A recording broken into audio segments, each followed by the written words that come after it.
Alam natin na isang military alliance na meron sila kasunduan na kapag linusob ang isang bansa, para bagang linusob na lahat ng mga bansa na kasapi ng NATO. Kaya nagkakaroon po ng natural insecurity yung Russia.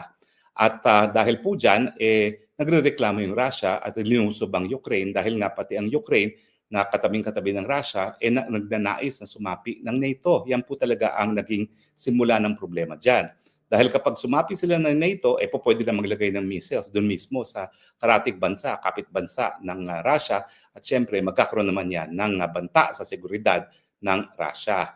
Kaya yan ang po yung nangyari. No? Pumuntok ang gera, nag-annex ang Russia ng Crimea dahil sinasabi nila na parang kinakailangan niya para sa kanilang national security at saka sinasabi nila na yung mga ethnic Russians ay inaapi dyan sa Crimea. Hindi po ako sa papanik kahit sino dyan.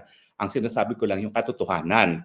Na ang katotohanan dyan, masalimuot yung pinagmulaan ng gera dyan sa Ukraine at yan po ay nagsimula pa dun sa pangako ng mga Amerikano nang bumagsak ang Berlin Wall na hindi sila papasukin ang Eastern Germany, pero ngayon halos lahat po ng bansa na nakapaligid sa Russia ay kasapi na ng NATO, no, na isang paglabag dun sa pangako kung bakit pumayag naman ang Russia na bitawan na yung Eastern Germany. No?